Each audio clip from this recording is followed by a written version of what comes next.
Cringe Music Podcast Series 2, talking about the entire Radiohead discography. As of recording this, I'm back from a very long break.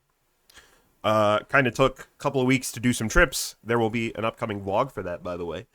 But if you're watching this on YouTube, these episodes are coming out, like, I would assume, like, daily. So you didn't even notice I was gone. Haha. But anyway, I've got a couple of things to talk about before we start. I went and saw a couple of concerts. So not last week, but the week before that, weekend of July 15th, I went to Denver. My first time in Denver, so that was cool. Went and saw Dream Theater, Animals as Leaders, and Devin Townsend. Dream Theater was kind of hosting some kind of like concert series called Dream Sonic. They made it a tour, a bunch of dates for that. I caught them in Denver, and that was fucking rad, let me tell you. So who opened for first time seeing both Dream Theater and Animals as Leaders.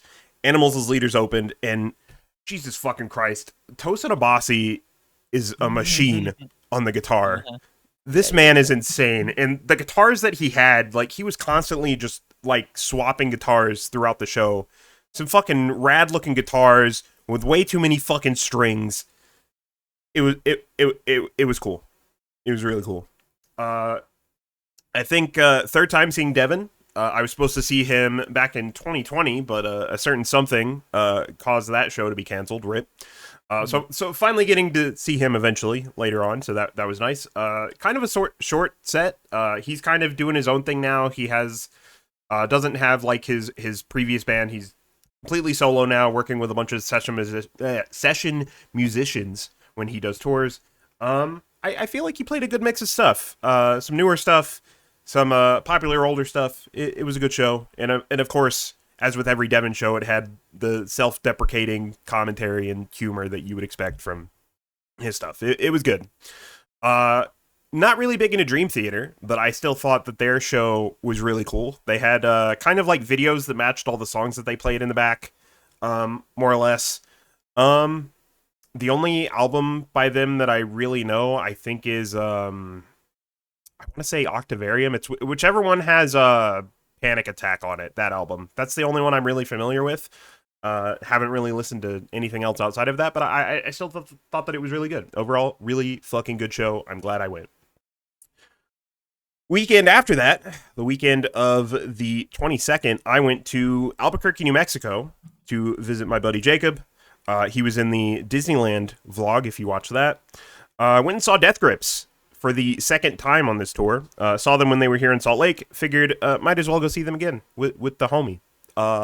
This time around, I think was a bit better. The venue where this was in Albuquerque, they had like a bar attached to it, and then like a food court, and then like some like weird piano bar off to the side or something. So we just kind of hung out, had a couple beers, got a little tipsy, you know. Three beers in, we were ready for the pit. I think majority of the show was spent in the pit, which is something that I normally do not do, but I had a good time regardless. Again, Death Grip shows are fucking crazy because they come out and say nothing. They start their set and there are no breaks in between songs at all. I have no fucking clue how they do this, especially as long as this tour has been. Like they did like one leg in the US, did like a European tour, and then came back and did a second US leg. And how the fuck do they do this? Zach Hill is a machine for being able to play drums nonstop for that long. Like, goddamn. Yeah. Fucking crazy show. It's fucking wild. It's a good time. I'm glad I saw them again. It was fun. Death Grips, 10 out of 10. Anyway, Radiohead. What album are we on this week? I believe we are on Hail to the Thief. Let me pull up my shit and scroll down. Yeah. So 2003, Hail to the Thief. I believe this album was kind of made in response to the War on Terror, because W. Bush was president around this time. The album cover, from what I've gathered, is just kind of based on like various billboards and roadside advertisements in LA, because I think they recorded some of this in Los Angeles. Um, the only track on this that I remember is the gloaming on this one. I know I've listened to this and I don't remember most of it. Kind of a weird thing about this album, it was actually supposed to be called The Gloaming, but then they changed it to Hail to the Thief, and a bunch of the tracks have like alternate titles in parentheses. So yeah, it's I don't remember what they said that they were doing with that, and I can't be bothered to look it up. Yeah, so all of the songs have alternate titles, basically. Yeah, we'll just kind of get into it. So track number 1, 2 plus 2 equals 5. Here we go. I stay home forever. So I guess it's kind of crazy to me, being American, that I don't necessarily recognize the influence that American politics have over the rest of the world. And we've commented quite a few times on previous albums from Radiohead that like we just weren't familiar with the political, influence that created the songs because not familiar with European politics.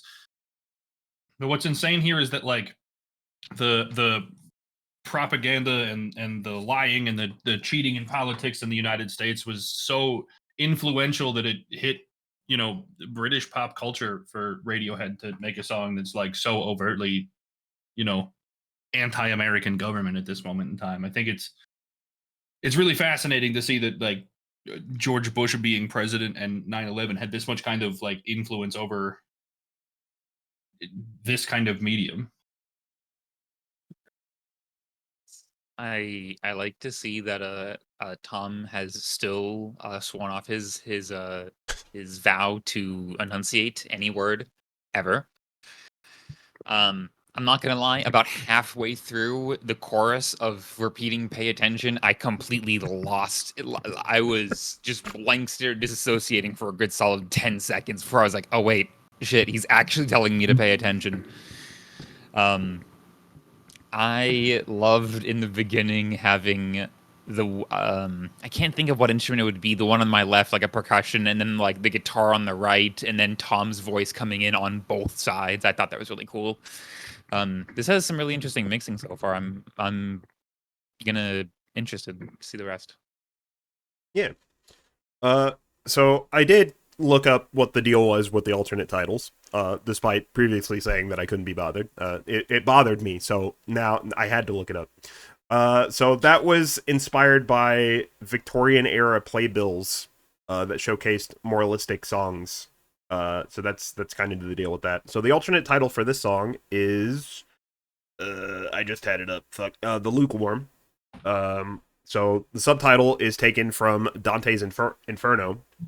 Tom kind of explained that according to Dante, the lukewarm are people who don't give a fuck. Lukewarm are on the edge of the inferno, cruising around near the gates, but they can't actually get out. They're like, what are we doing here? We didn't do anything at all. And in Dante's eyes, that's exactly why you're here. You did fuck all. You just let it happen. The main title, 2 plus 2 equals 5, comes from George Orwell's 1984. As for the track itself, I think it's a solid opening. I like what they're doing with the mixing. I always like when they do like cool mixing stuff where you have like an instrument on one side and something completely different on the other side going on. So I thought that was cool. Yeah, solid track. All right, number 2, Sit Down, Stand Up. Sit down. All right. We thought the last one was repetitive. There were like 8 words total. My God. I still think that like I'm still in the same boat as the last track, where I'm very interested in the idea that like this seems very political. This seems very like following the cult of military. And as you look through the Genius lyrics and stuff, it's kind of the same thing. The one part that really stood out to me though here is at the end, the outro is just him repeating the raindrops about 468,000 times. And the Genius lyrics here say that the Radiohead metaphors are hard to figure out, but this isn't one. He said the raindrops at the end because it sounded cool on record. That drives me insane because it makes me think I'm thinking too hard about everything we've done for 5 albums and this one now. Like, I need to chill out. That's exactly. I saw the starting comment was the second. I don't know what was it. It was saying sit down, stand up. Was saying how this is a conceptual album. I was like, bruh, I ain't smart enough to understand this shit. Just fucking hit me with some non-artsy bullshit. And then I read the last one and the last genius annotation and think, okay, is this a conceptual artsy album, or is this just Tom York not giving a fuck, or is that just their entire discography? I feel like the answer is just yes to all of that. I loved everything, like all the different instruments in this track. They kind of meshed them like in that like 2/3 of the way through. They just kind of were going one direction and just said sharp left turn now. Everything is gonna be on the track starting now. I don't care where it is. It's just gonna start now. But it was really good. I enjoyed it. I liked at the end when the instrumental went hard as hell. It was good. Yeah, track was all right, not bad. Like I said, I like the ending bit, and I think it's funny that he just wanted to say the raindrops a bunch because it sounded cool. It was great. Alternate title for this one is Snakes and Ladders. I've no idea what that's about, but neat. Guess we can move on to track number 3, Sail to the Moon.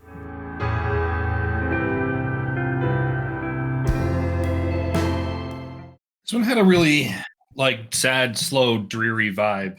For as little content as there was, like this just kind of dragged. I'm obviously emotionally it was sad. It dragged you along. Obviously, there's themes of like regret and you know foreboding, like you know, don't lead us into evil, right? But it's literally less words than the last one, even without all of the repetition. But it was just stretched over so much time and so slow. There was never like a pickup. It just kind of coasted. Not a huge fan. Yeah, that song is, I counted, 54 words in total, 11 lines, and it is 4 minutes and 18 seconds. Tom is a master at elongating these words to their maximum potential. And, you know, after hearing, I know that I'm sure they probably weren't being all jokey on every single track, but I just can't imagine, or I just can't keep imagining the I sucked the moon. Come on. Come on, Tom. You can't give me this bullshit if I liked how the raindrops sound and not tell me that this wasn't intentional. This was funny, I guess, to me for that reason, but it was very interesting because you're right. It was a very slow song. It had a lot of a build.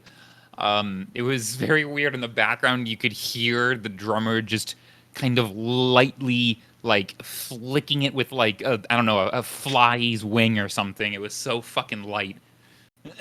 It was interesting. So it seems that this song was written for Tom's then infant son Noah, and they're kind of alluding to Noah's Ark with some of the lines here, and then there's also like some speculated crossover with going back to 1984 about how George Orwell wrote that for his son. So they're saying, oh well, it's like that because Tom wrote this for his son, and it kind of like it references Noah's Ark in that one line. Okay, sure. Alternate title for this one is Brush the Cobwebs Out of the Sky. Again, no idea with that one. Didn't get really a whole lot out of this other than just vaguely ominous things, I guess. Yeah, not really a lot to say other than that. It was All right, track number 4. Backdrifts.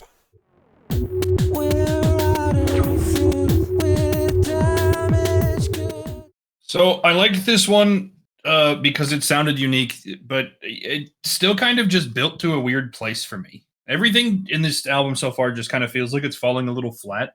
There was a lot of cool sounds. There was a lot of buildup. There were more complex themes here that felt like this track was better developed than the previous ones. But it just like by the time we got to the end, it just kind of like it didn't build to anything. There was no big payoff.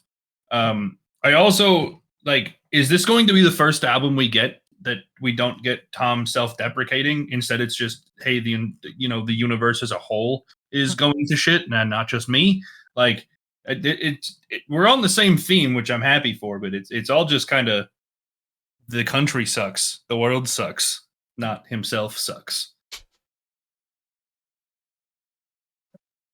I actually really liked the electronic loop that I see that Tom did before Kid A and Amnesiac sessions. Why do I feel like that's just a running theme of like this era is just a bunch of songs that were produced, written, or just recorded between the times of Kid A, Amnesiac, and like whichever one was right before then. Was it the Bends?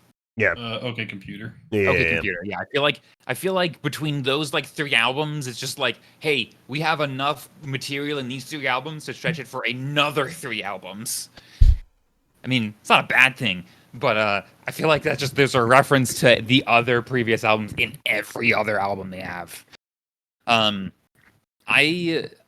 really like the electronic loop. It's kind of hard to explain what about it. It just kind of scratches that weird itch.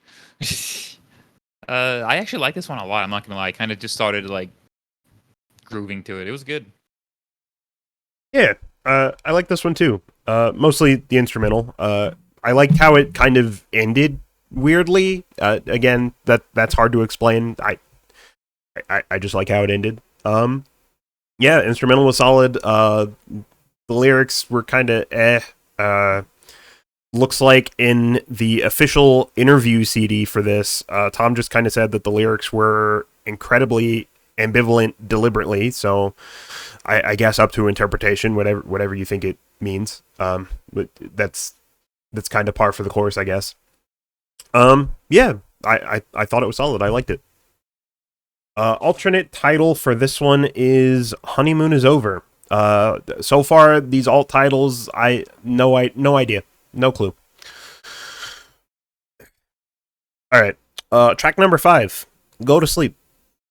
Something for the vagabond man. I don't know about you guys, but this felt distinctly not Radiohead to me. Obviously, the message there is some sort of protest, right? But after that, it was just kind of like boring and folky, and it was a really generic protest kind of song. And then at the end, they're just kind of like, oh, hey, we forgot to incorporate the fact that we're musically gifted and didn't use a generic guitar track. So let's, add a little reverb onto the extra 3 notes he plays, and just kind of throws it at the end of the song. Like, there's nothing introspective. There's nothing like unique and different. There's not even that much mumbling, to be honest with you. Like, it just didn't even, it didn't feel right. This one sat really uncomfortably with me as a Radiohead song. I'd say the acoustic guitar in the beginning, like it's definitely, while that's not something, I mean, we've definitely seen that from them before. This has this like kind of weird, like country western kind of twang almost, which, I mean, from Radiohead, I can't say that it's the most shocking thing ever for them to pull out, but I can't say I was expecting it. Yeah, I don't really. This one was really weird for me. I don't really know what else to say about it that Teddy didn't already say. This one is not a Radiohead song to me, almost. Yeah. Yeah, it is kind of weird. Supposedly the lyrics were written as placeholders with the intention of rewriting them later, but Tom forgot and kept them as is and decided that they were really amazing and they're the lyrics he's most proud of on the entire album. Okay, do you see what I mean? I'm not taking any of this shit seriously ever the fuck again. I'm gonna retroactively go back to every album and just be like, you cheeky motherfucker. Yeah, it's kind of just not very interesting. Shit sucks. Alternate title for this one is Little Man Being Erased. I still don't know. No idea. All right. So track number 6, Where I End and You Begin.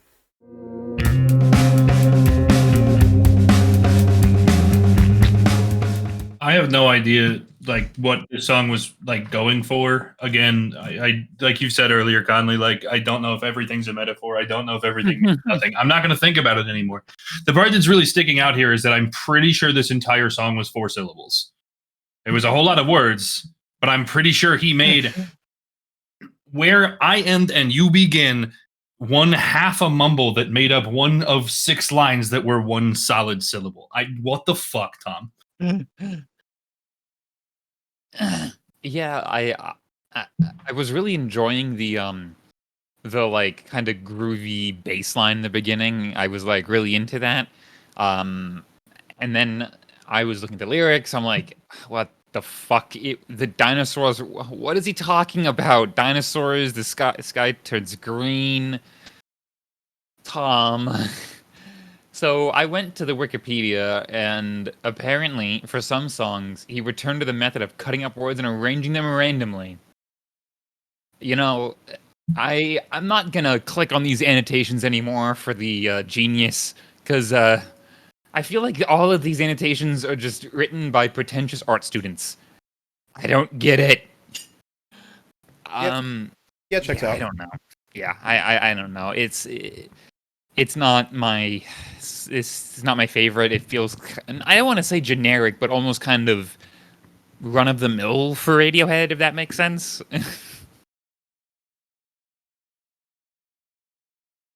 Yeah, I also no idea what's going on. The alternate title for this one is The Sky Is Falling In. Of course. I don't know.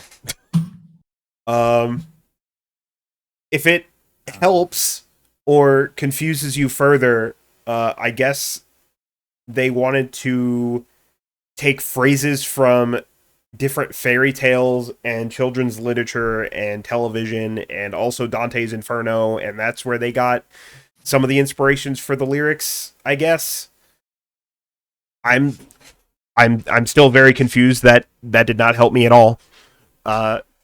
I thought instrumentally this was cool, but as far as the lyrics go, fuck if I know, dude. Sometimes I feel like Radiohead is that band that just kind of stumbled their way into being called like music geniuses. Because genuinely, every single fucking album, there's been Tom cut up words and arranged them randomly in a hat, pulled them out and shit them on a page. Hey, that album's like in the top 10 of the most well-rated albums of all time. What about that other album where he just, I don't know, randomly just kept writing shit down and then still didn't know what the fuck was going on? His writing methods are confusing, and apparently you need to be an ascended being to understand them. Yeah. Alrighty. Well, we're about halfway through. Track number 7, We Suck Young Blood.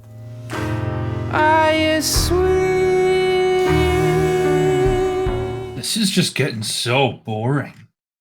Like, these words just didn't mean anything to me. It's right. It's like, how awful is your life? We like blood. And that's just pretty much it. Like there's nothing to this. There's no real interesting instrumentation. It's just very slow piano clapping once every 15 seconds for 5 minutes. Like I do not. Nothing about this sold me. I actually this started almost kind of like the way the song started almost like fit exactly how I just imagined a song called "We Suck Young Blood" would sound like. Just the fuck. I think Tom is trying to record as many like extended vocal like just not even just vocal sounds, not lyrics, not words, just vocal sounds. So at some point maybe he can use an AI to digitally create a new album because my God, I can't understand him. Uh, I don't hate the song at all. I still don't. I don't. It's not my favorite. I still don't really like it that much. I actually do kind of like this one.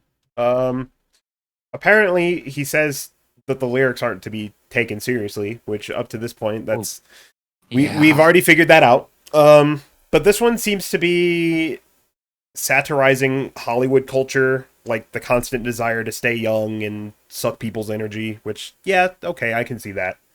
I don't know. I liked how just kind of weird and slow, and I like the like 2 second jazz break near the end that just came out of nowhere, and then it's just back to what it was doing.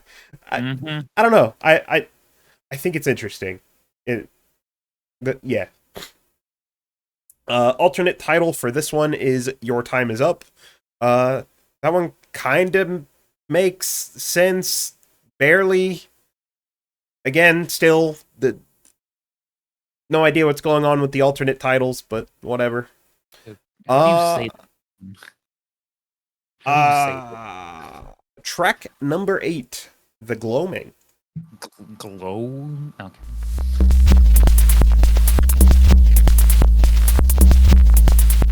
It's just more repetition. Like musically, I think this sounded cool. We got into a place that we're finally using cool synths and technology and percussion, and everything sounds cool. But even the last 45 seconds of this song is just, hey, let's take the same music that's been playing through the whole thing and repeating that all over again. Like have one please just one thing that changes as we get through it. Yeah, one consistent thing about this album so far for me is in that I've really enjoyed the instrumentals for just about all the tracks. But I mean, I'm looking, like I said, I'm on Genius. I click on the very first one, the first lyric, and the annotation has a picture of Hitler. Like, people I think way too deep into Radiohead, cause I don't get it. So supposedly this is supposed to be about the rise of fascism or something. Maybe? I guess? But yeah, I think this has my favorite instrumental so far on the whole thing. I definitely, like I said, this is the only song that I remember from listening to the album previously, and I listened to this song a ton. So it's definitely a standout for me for one reason or another, and certainly the instrumental helps. Alternate title for this one is Softly Open Our Mouths in the Cold. This one makes even less sense than the other ones did. I give up. No idea what's going on with the titles still. Yeah, nothing else to say about it. I like this song. The instrumental anyway. All right, track number 9. There.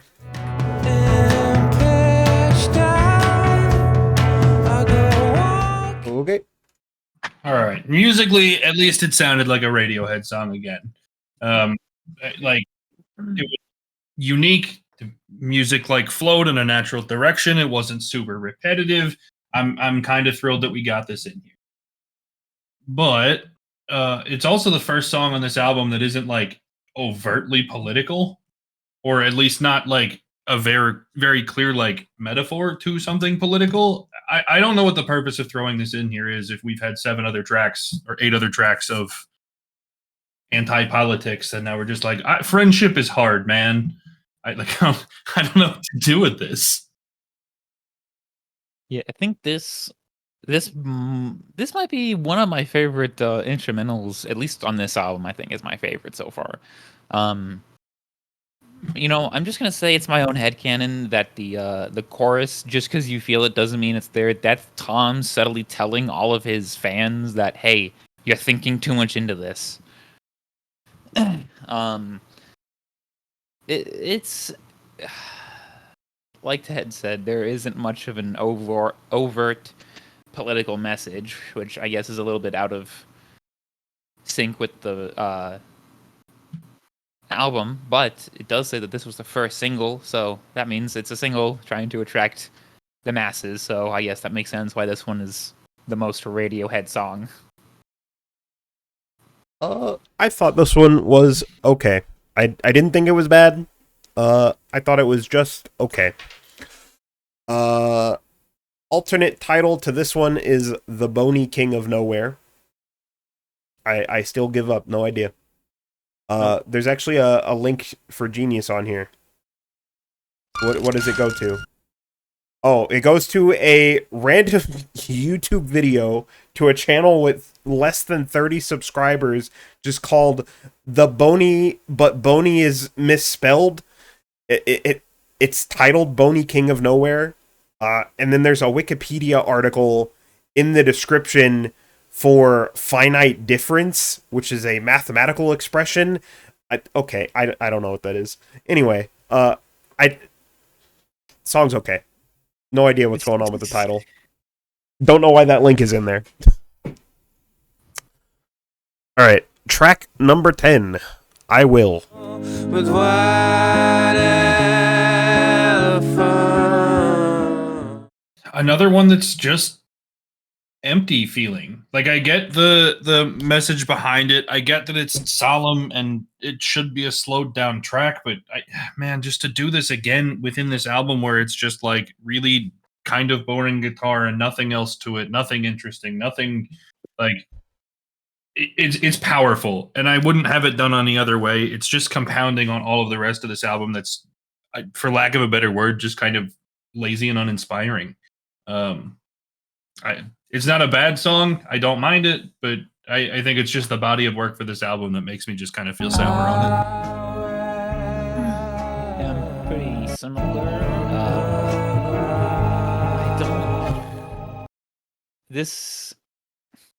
How can I put it that Tom is a very interesting vocalist. I think we've established that, and songwriter.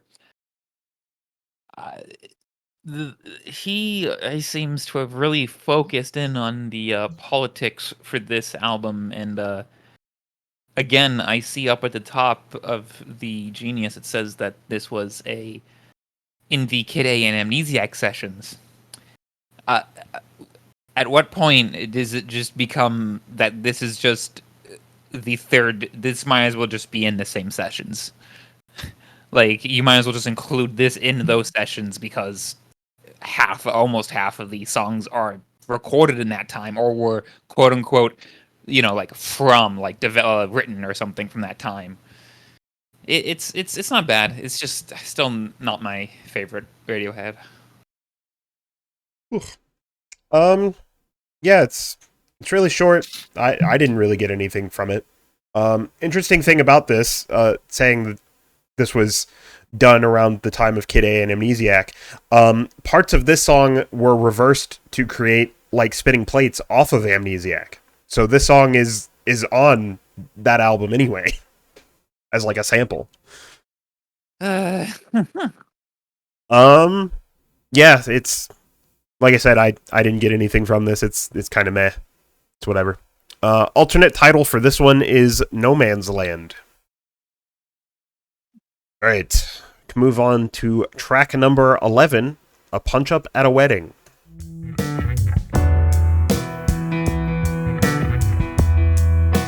All right, Kami, if we hadn't proved to this point that the people annotating these lyrics are brain dead and need to stop talking, the idea that the word "no" was said 42 times in succession is obviously a fucking reference to Hitchhiker's Guide to the Galaxy. It has nothing to do with just saying no a bunch of times in a cadence.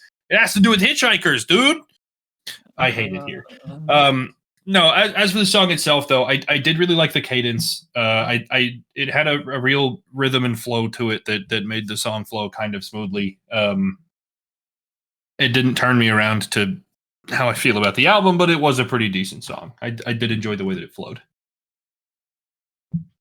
Yeah, this was another one where I enjoyed the instrumental much more than I enjoyed the lyrics. Um, I can get most of the metaphors in this, but can anyone explain it's a drunken punch up at a wedding? What the fuck does that mean? I, Tom, help, please. Uh, I mean, it's good. Sorry. I do like the instrumentals, like I said, but it's just lyrically weird. I like this one. It seems to be Tom is butthurt that someone reviewed one of Radiohead's concerts negatively, and he got frustrated and made this song about it. No, Tom, don't do this. Anti-war, anti-war, anti-war. Friends are hard. Anti-war. Don't hurt my kid. Somebody said mean stuff about me. Fuck off, Tom. Come on, Tom. As for the title, it seems to be basically just some drunk idiot ruining someone's perfect moment. So drunken person punching people at a wedding ruined someone's big moment. The concert was a big moment for him. The review is being equated to a drunk person beating people up. Oh, motherfucker. Oh, boo fucking who, Tom?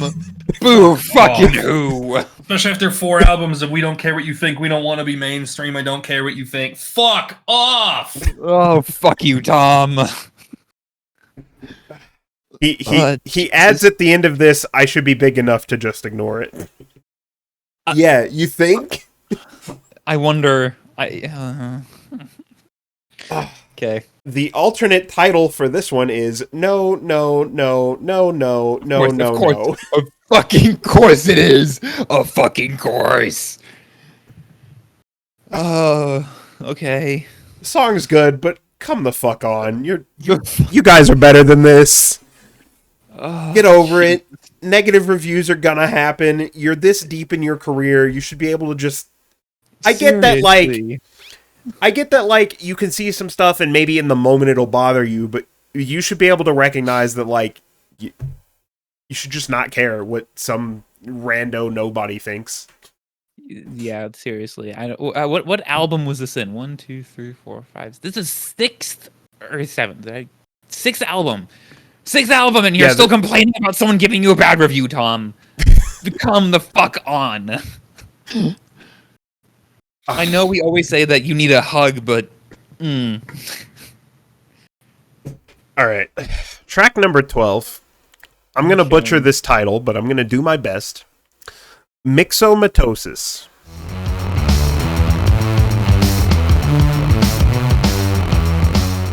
Alright, I'm even more frustrated at Tom now. First off, we decided this was a concept album. Literally right off the bat, the first, 7 tracks in a row are all anti-war, fuck America, they're bad. And then we just decided to, you know what, I did enough war songs. Let's make the second half of the same album about something completely different. I feel like I'm going insane. But instead of just saying, I feel like I'm going insane, he needs to come up with a word that is a specific disease about rabbits going insane until they die. And he just needed to use a big, fancy, fun word to prove how smart and creative he is. And I'm agitated now. Yeah, I had to look that up real quick. I'm not 100% sure why he decided to go with that, but okay. This is also I clicked on the first fucking thing, or one of these lyrics I saw, or maybe it was on Wikipedia somewhere where it said this was released as a B-side for Knives Out that was from Amnesiac. These are just the same fucking songs. This isn't a new album. We've already heard almost half of this album already. Oh, good God. Instrumentally, again, I like it a lot. I do. It's a good song instrumentally. I just lyrically, yes, Tom is annoying me now. So going back to the last song about Tom being butthurt about critics, No, I guess. continue. This song is comparing Radiohead's relationship with the media and their critics and how fame affected what they set out to achieve to a viral infection that only affects rabbits. What? I don't understand. Wh- So to be more specific, he's comparing certain people involved in the critical reception of the band and their perception of their work in the public eye with rabbits suffering from a viral infection. What the fuck? As for why he chose this title, apparently he heard this word as a kid when he was riding in the car with his parents and they saw dead rabbits on the road and he thought the word sounded cool. Fuck off, Tom. Which, to be fair, if I was a kid, I would also probably think that word sounded cool, but like... Yeah, true, yeah. But I probably wouldn't would wait too. 30 years and write a fucking song about it instead of just saying I'm insane. Yeah. Fuck off. Alternate title for this one is Judge, Jury, and Executioner. Okay. Sure. I stopped trying to reason with those. Yeah. Yeah, aside from some questionable things about the lyrics and also the title, I think the song's pretty good. I like it. All right. Getting to the end of the album now. The second to last track, number 13, Scatterbrain.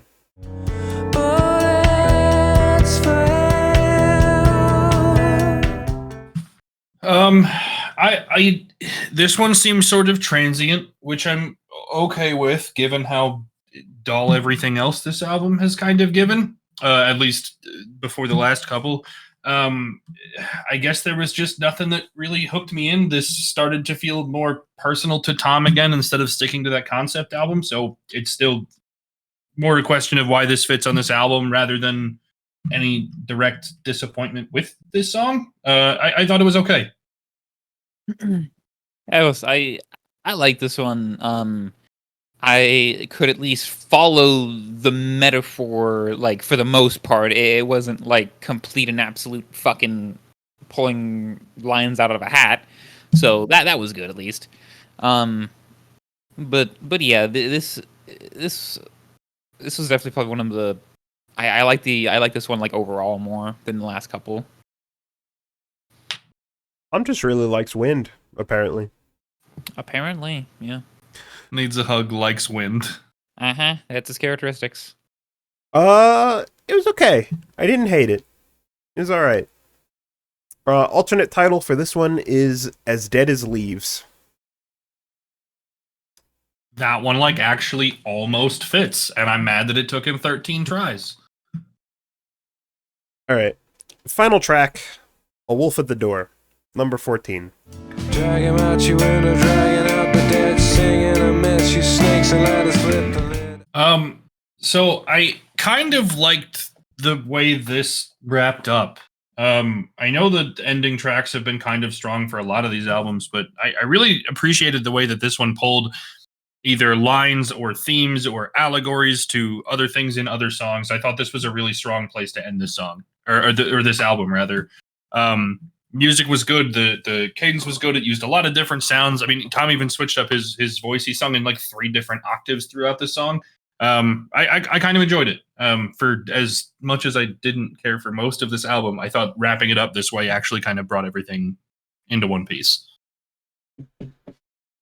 I think Tom nearly gave me a heart attack when he started singing, and it was faster than like 1 syllable a minute. Cause like I'm used to like waiting for him to say the lyric. Like, okay, yeah, he's gonna say this bridge, and it's gonna be drawn out. And this time, he actually said everything in a like succinct manner, and I'm like, I can't keep up. I actually have to read at a normal pace. Tom, you can't do this to me after a whole album of this. But honestly, I liked that he did that a lot. This actually might be the most I've liked Tom's vocals in a song in a while. which isn't taking away anything from the instrumentals, which again are like, really good. I agree. I think this is probably the best way they could have ended this album. Yeah, this track's really cool. I almost didn't recognize Tom at the beginning there with the way that he switched the vocals up. Same. Yeah, it's interesting trying something else, especially with the way that the rest of the album has been so far. To kind of wrap it up like this was really cool. The alternate title for this one is It Girl Ragdoll. No idea. Back into senselessness. Yep. Okay. All right. So, as for trying to rate these, this one's kind of rough. I don't think I liked it as much as the last two. And I definitely don't think I liked it as much as the Bins. But, like, there's, like, parts of this that I like less than Pablo Honey, and then there are parts of it that I like more than Pablo Honey, so I don't know. For now, I'm gonna put it between Pablo Honey and the Bins, keeping the rest of it be. So my ranking from bottom to top would now be Pablo Honey, Hail to the Thief, the Bins, OK Computer, and then the other two. I think this one's a pretty easy last for me, to be honest with you. I think that there were redeeming parts, especially as we got towards the end. But I think that the fact that it was disjointed between, concept album and then I forgot to be sad. Hold on, give me a minute. Let me be sad. Everything was slow. There was really no pickup. I thought everything was like either way too overt or way too metaphorical. And then he admitted himself at several points that it was just senseless and never meant anything. And it really took away from even the bright spots in this album. It's got to be last for me. Yeah, I'd have to I'd have to be similar. I'd have to just yeet it down to the bottom because, like, this.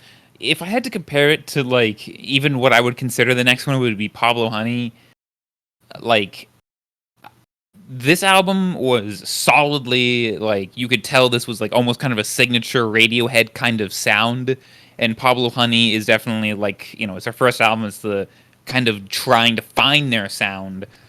But I just musically like that Pablo Honey so much more than this.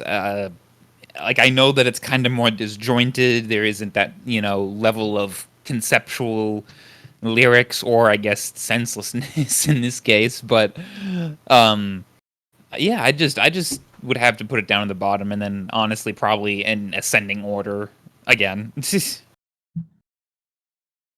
Alrighty. So, I forgot to mention this the last two episodes. I remembered this time, even though it's kind of too late. Back when we were talking about Kid A and Amnesiac, the most recent Radiohead release that came out back in 2021 was the Kid Amnesiac collection, which included some B-side stuff from both of those recording sessions.